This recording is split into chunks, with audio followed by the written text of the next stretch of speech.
Assalamu alaikum. Bonjour mes élèves, j'espère que vous allez bien.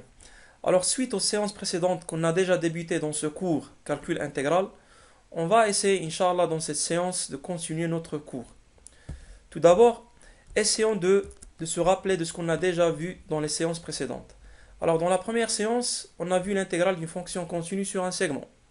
Dans la deuxième séance, on a appliqué la définition sur une situation mathématique. Dans la troisième séance, on a vu les propriétés de l'intégrale, en particulier la linéarité de l'intégrale et la relation de Schall.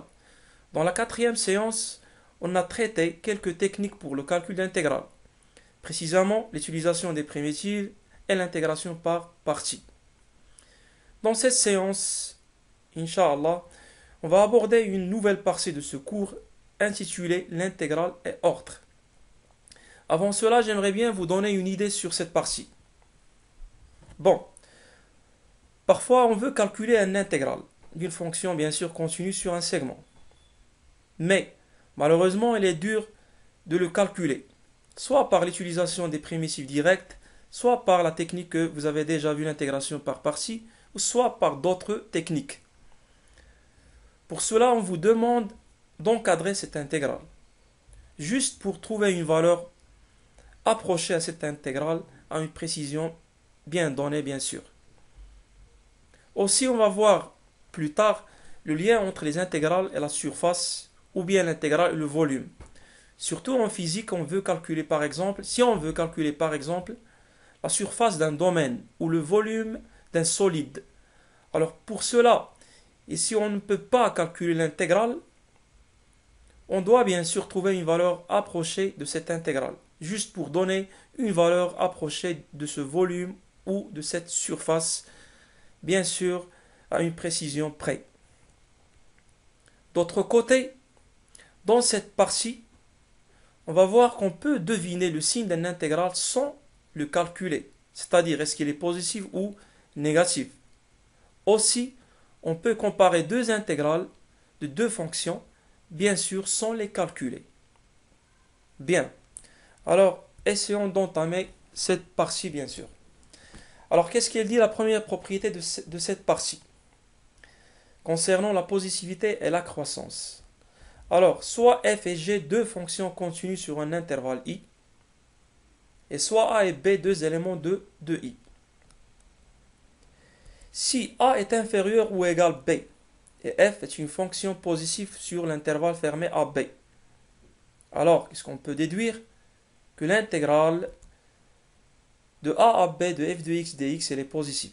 C'est-à-dire, le fait que a est inférieur à b et le fait que f est une fonction positive sur le segment AB, alors on peut déduire directement que l'intégrale est positive, sans le calculer bien sûr. La deuxième propriété, qu'est-ce qu'elle dit? Si a est inférieur à b et f est inférieur ou égal g, alors pour tout x appartenant au segment AB, alors concernant la comparaison entre les deux intégrales, on aura l'intégrale de a à b de f de x dx est inférieur à l'intégrale de a à b de x dx. Bien. Pour bien comprendre cette propriété, on va essayer de donner une preuve à la première propriété tout d'abord. Donc, quelles sont les conditions de la première propriété? Ou bien les données de la première propriété? C'est que si a est inférieur à b et f est une fonction positive, qu'est-ce qu'on doit montrer? On doit montrer que cette intégrale elle est positive. Donc, le fait que f est une fonction continue sur un intervalle i, alors il admet une fonction primitive. On va la désigner par grand f. Alors, soit grand f est une fonction primitive de la fonction f sur l'intervalle ab.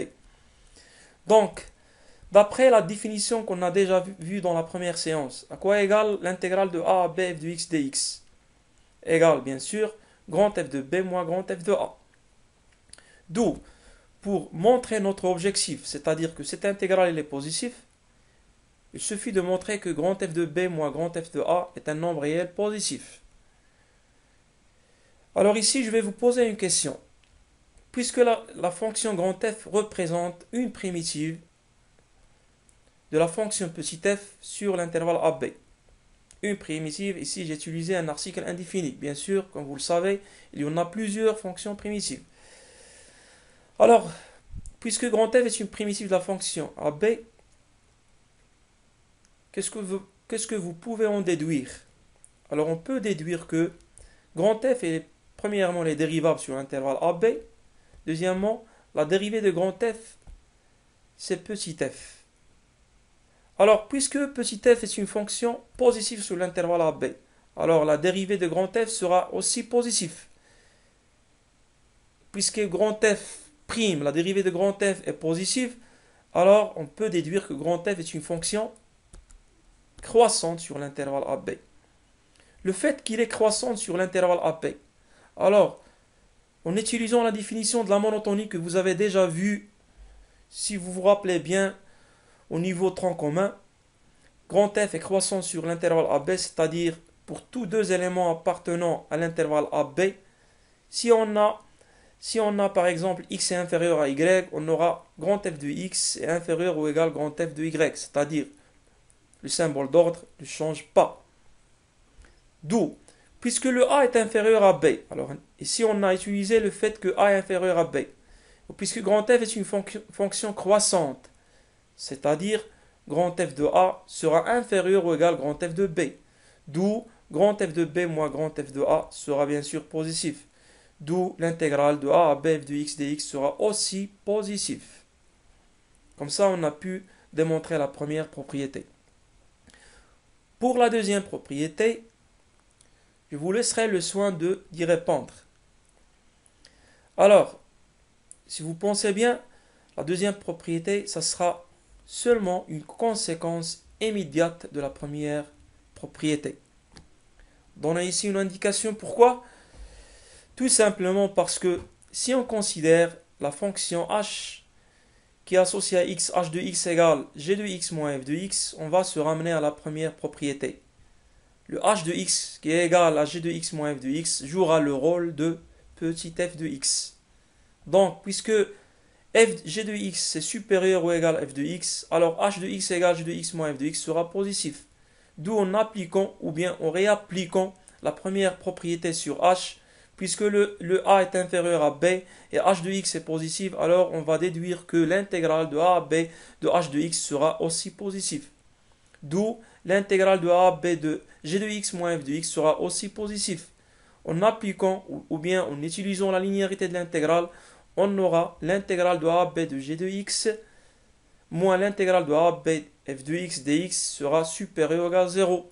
Finalement, on aura l'intégrale de a à b g de x dx supérieur ou égal à l'intégrale de a à b f de x dx. Vous pouvez rédiger ce qu'on a déjà dit ici pour bien comprendre la propriété. Bien. À titre d'exemple, supposons que la question posée est montrer que l'intégrale de 1 à e ln de x dx est supérieure ou égale à 0. Bien sûr, il y a parmi vous qui va penser à calculer cette intégrale, puis montrer que la valeur de cette intégrale est positive. Mais sa méthode sera sûrement très longue. Pourquoi? Déjà ici, pour calculer cette intégrale, ou bien en se basant sur la définition, on doit avoir une fonction primitive de ln de x. Il y en a parmi vous qui ont appris cette primitive. Déjà, on a traité cet exemple dans les séances précédentes. Une fonction primitive de ln de x, ou bien de la fonction qui est associée à x ln de x, comme vous le savez bien, et si vous l'avez appris par cœur, je dis par cœur, ça sera x ln de x moins x. Sinon, il y en a parmi vous qui vont penser à utiliser l'intégration par partie. Et on a déjà traité cet exemple dans une séance précédente. Sinon, si on veut répondre à la question vitement en utilisant la propriété qu'on a déjà citée précédemment, donc pour montrer la positivité d'un intégral, il suffit de satisfaire les conditions qu'on a déjà citées dans la première propriété. Alors, la fonction qui est associée à x ln de x, c'est la fonction qui joue le rôle de f. Alors on a la fonction f de x, ou bien la fonction f qui est ln, est une fonction continue, est positive sur le segment A1E. Bien sûr, on peut montrer qu'il est positif soit par encadrement, soit comme vous le savez déjà dans le cours des logarithmes népériens, le signe de ln il est négatif sur l'intervalle fermé 0,1 ou bien semi-fermé en 0, 0,1 et positif sur l'intervalle 1 plus infini, en particulier sur l'intervalle fermé 1e. Donc la fonction ln elle est positive. De même, comme vous le savez, elle est continue sur l'intervalle ouvert 0 plus infini, d'où sa continuité sur l'intervalle 1e. Plus, on a cette borne, elle est inférieure à cette borne, c'est-à-dire 1 est inférieur à e. Comme vous le savez, le e représente le nombre népérien. Et sans utiliser la calculatrice, le e, vous devez apprendre sa valeur approchée égale 2,718 en moins 3 chiffres après la virgule. Donc le 1 est inférieur à e. Comme ça, on a satisfait les conditions de la propriété. D'où l'intégrale de 1 à e, ln de x dx sera sûrement positif sans le calculer. Bien. Passons à l'exemple 2. Qu'est-ce qu'on veut montrer dans l'exemple 2? On veut encadrer cette intégrale. Déjà, si vous essayez de calculer cette intégrale, vous aurez vraiment un grand problème.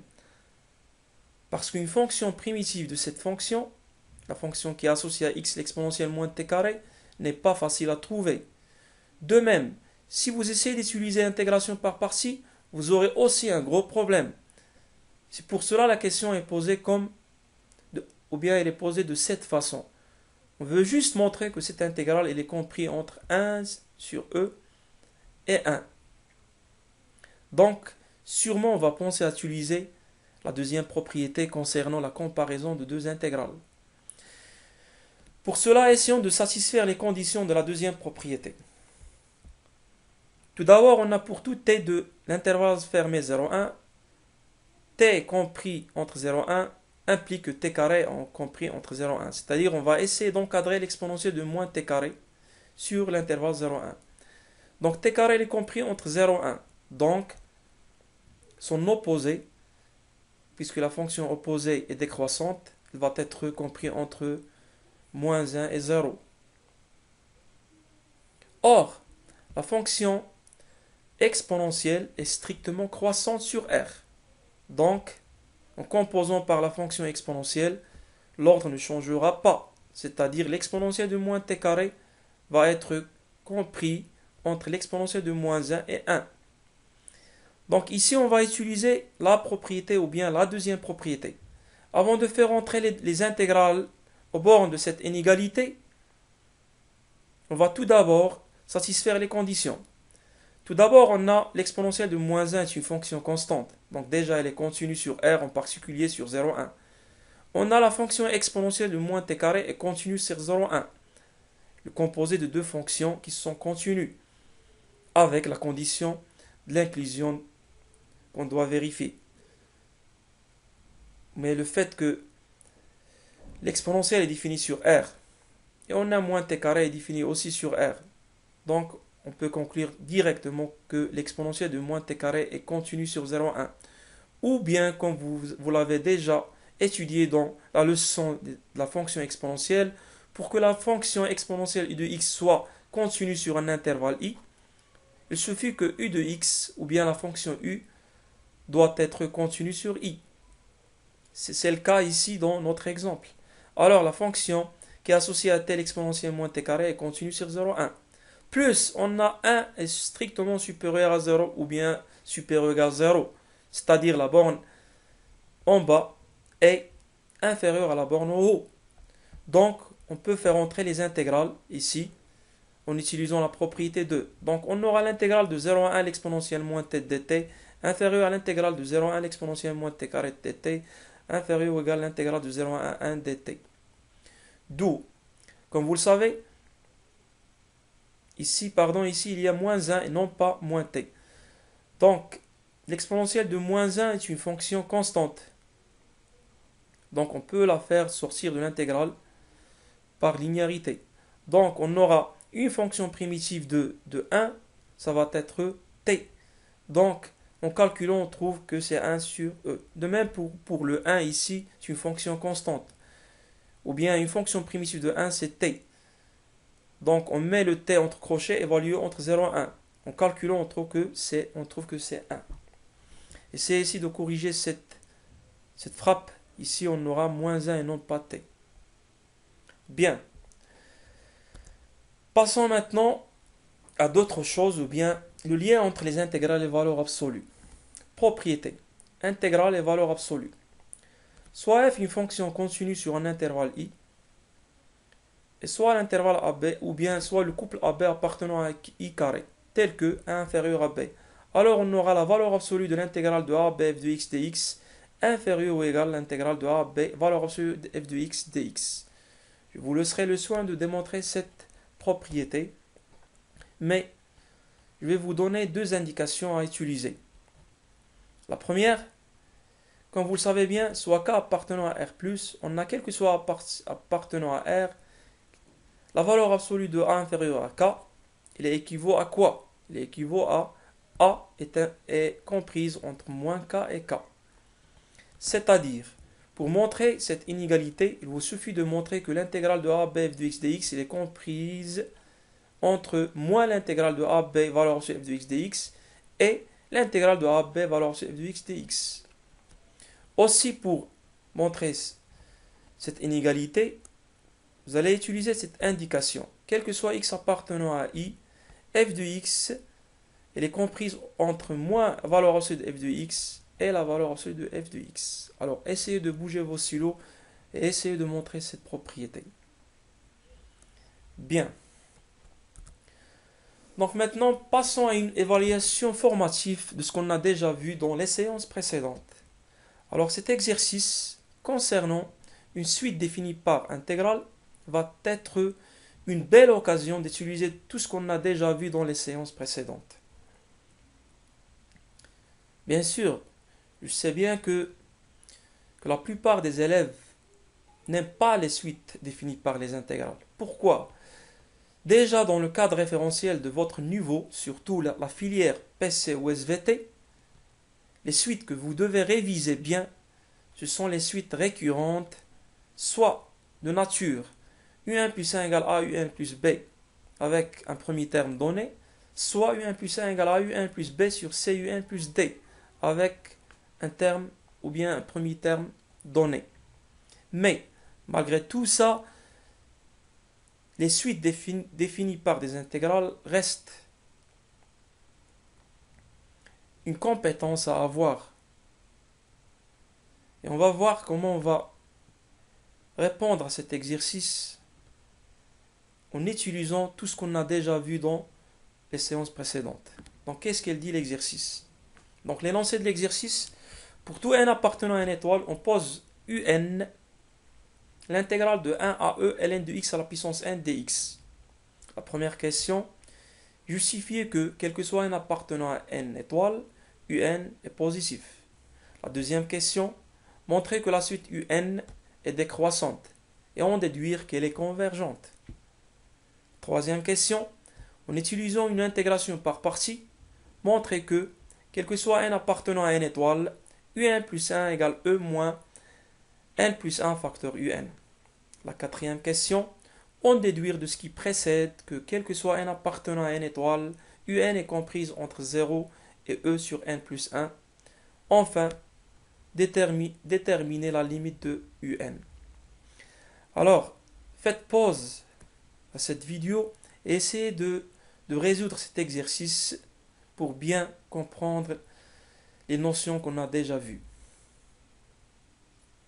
Bien.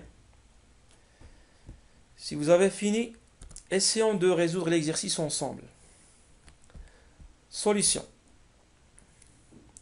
Pour tout n appartenant à n étoile, on pose un égale l'intégrale de 1 à e ln de x à la puissance n dx. La première question, essayons de justifier que pour tout n appartenant à n étoile, un est positif. Donc ici, la question, il concerne la positivité d'un intégral. Cela nous ramène à utiliser la première propriété qu'on a vue dans cette séance concernant la positivité d'un intégral. Donc il faut essayer de satisfaire les conditions de la positivité.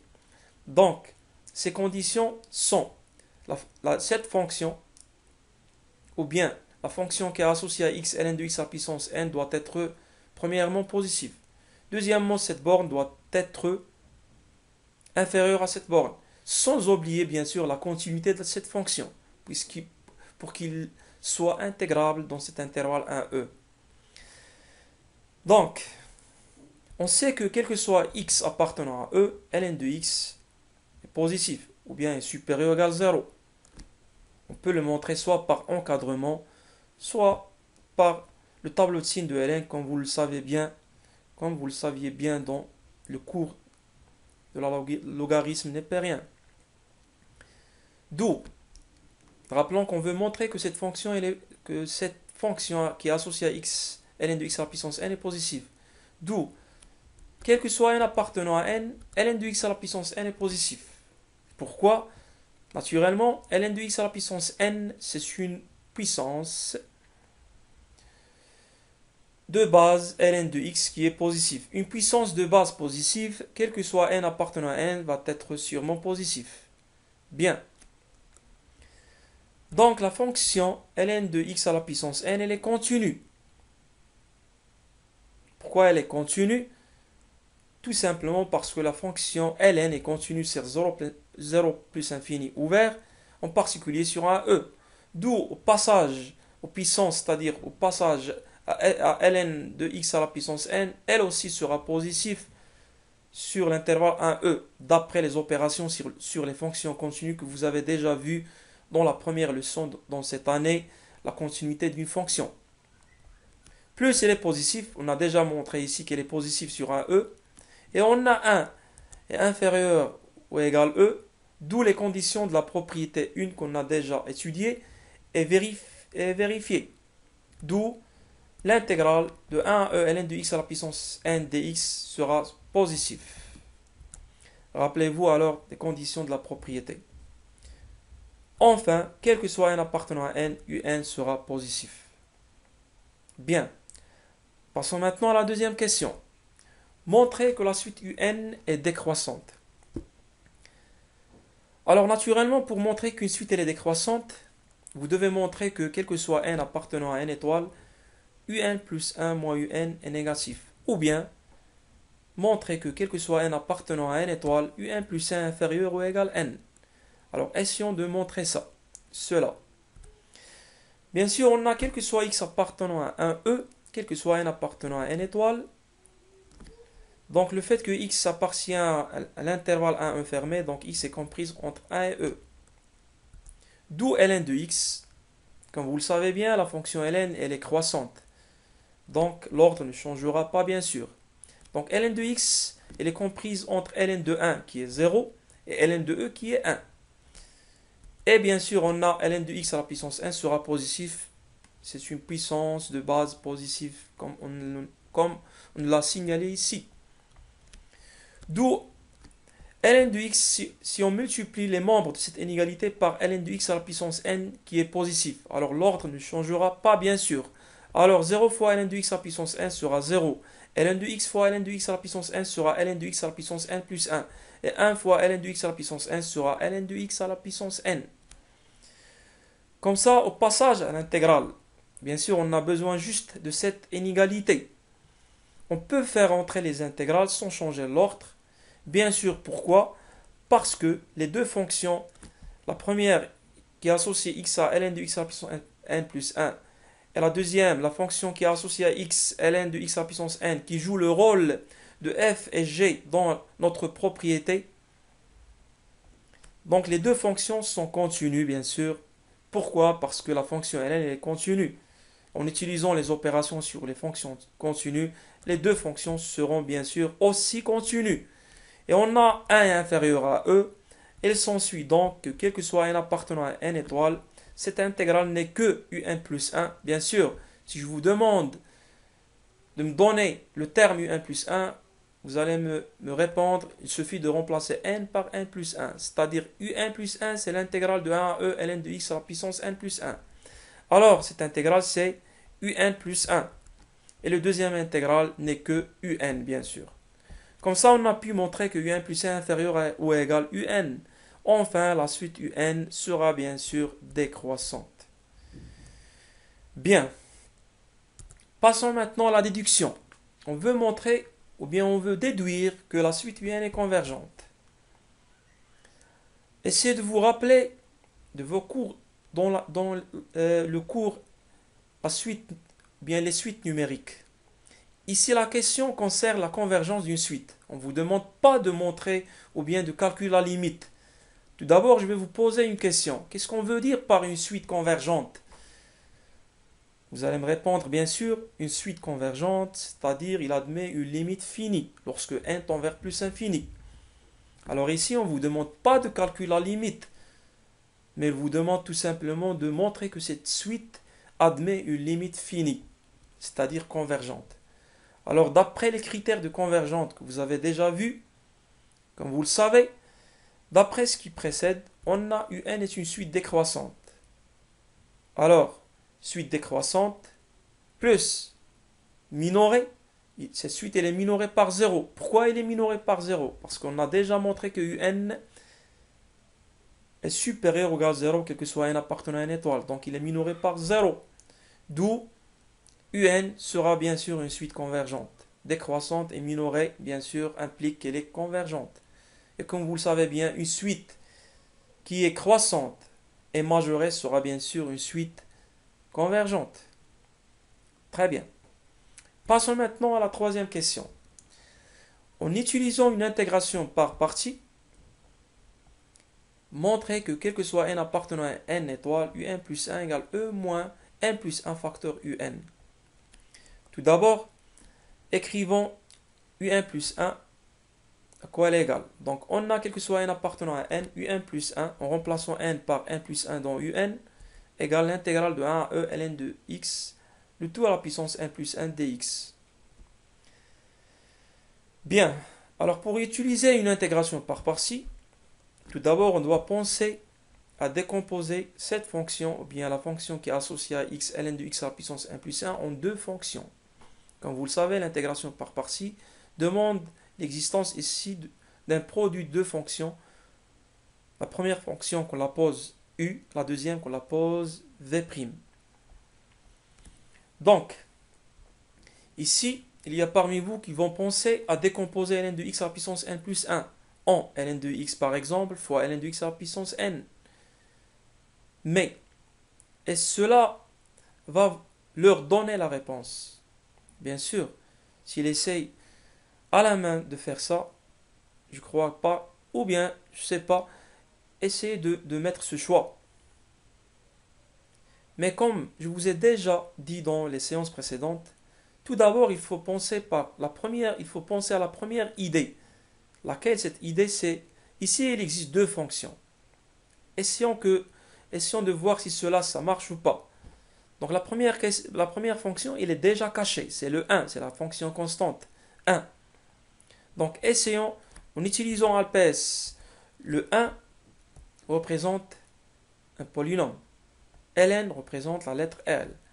Donc le L se trouve devant P. Donc on va prendre le L, c'est U. Le P, c'est V'.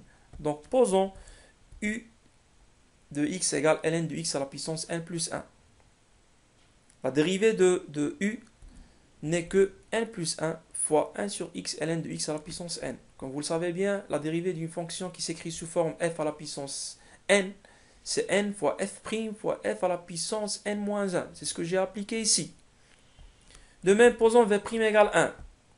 Une fonction primitive de 1 n'est que x. Il s'ensuit, donc, en utilisant l'intégration par partie, un plus 1, cette intégrale, égale entre crochets u fois v, c'est-à-dire entre crochets x fois ln de x à la puissance n plus 1, évalué entre 1 et e, bien sûr, les bords de l'intégrale, moins l'intégrale de quoi? De ces deux fonctions qui s'en sortent. Alors, c'est-à-dire l'intégrale de x facteur 1 plus 1 fois 1 sur x ln de x à la puissance n dx. En simplifiant le calcul, on aura u1 plus 1 égale x fois ln de x à la puissance 1 plus 1 évalué entre 1 et e, moins, on peut faire sortir le 1 plus 1 puisque 1 plus 1 est une constante dans cette intégrale d'inconnu x ou bien de variable x. Donc 1 plus 1, on peut faire sortir 1 plus 1 ici, par linéarité de l'intégrale. Et en simplifiant le calcul, x fois 1 sur x, ça fait 1. Donc il restera ici ln de x à la puissance n. Donc, en calculant ce crochet, bien sûr en remplaçant x par e, d'abord, moins en remplaçant x par 1. On trouve que un plus 1 égale e fois ln de e. Le ln de e, ça fait 1. 1 à la puissance 1 plus 1, c'est 1. Donc il restera e moins.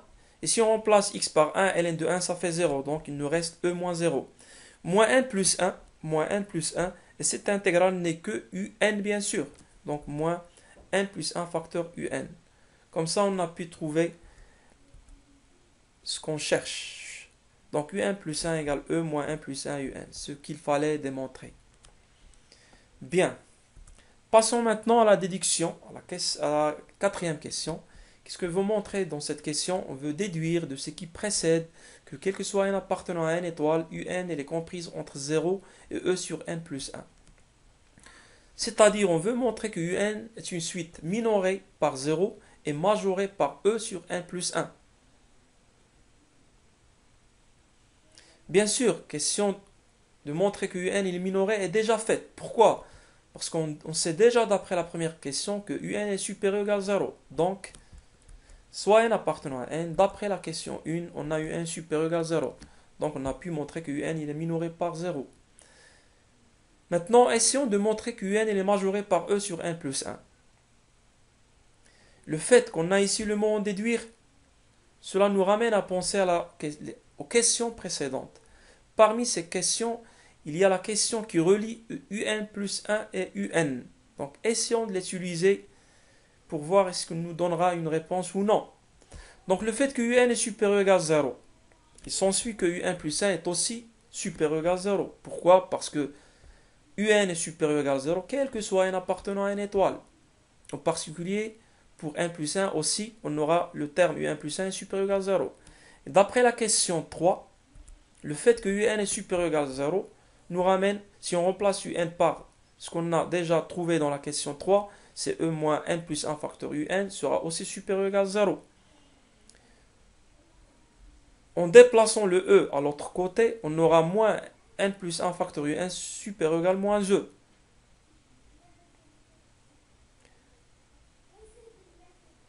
Donc, pardon, ici, il y a une erreur de frappe. On aura donc un est inférieur ou égal à e sur 1 plus 1.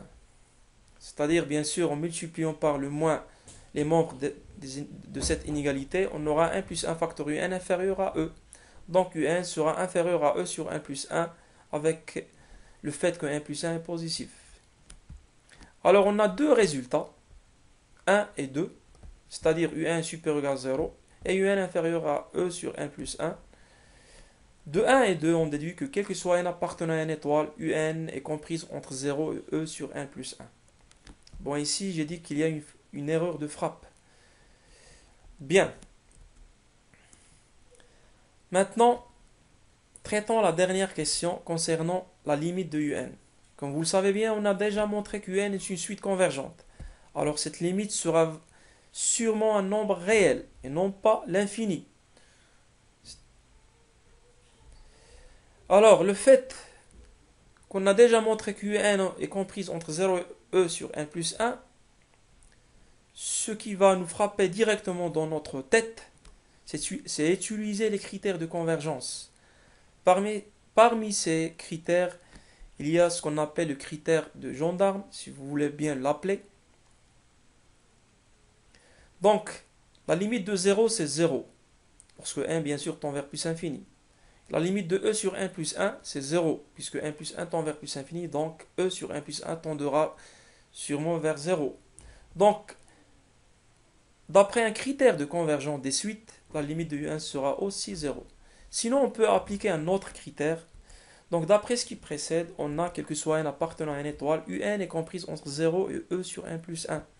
Donc, quel que soit n appartenant à une étoile, la valeur absolue de un moins 0 est inférieure ou égale e sur 1 plus 1. Alors ici, j'essaierai d'appliquer un critère de convergence qui dit que si on a, quel que soit n appartenant à n, la valeur absolue de un moins L est inférieure ou égale à Vn, et la limite de Vn égale 0, donc la limite de un sera L De même ici, je peux réécrire un sous forme de la valeur absolue de un moins 0. Pourquoi? Parce que un elle est positive d'après cette inégalité. Donc la valeur absolue de un moins 0, c'est-à-dire la valeur absolue de un, sera un. Bien, et comme la limite de e sur n plus 1 égale 0, e sur 1 plus 1 représente la suite Vn, ou bien Vn que vous avez dans le cours. Et comme la limite de e sur 1 plus 1 égale 0, alors d'après les critères de convergence des suites numériques, on déduit que la limite de un égale 0. Bien. Alors merci pour votre attention. Et essayez de manger bien, de dormir bien et de réviser bien vos leçons. Et à la prochaine séance, Inch'Allah. Au revoir.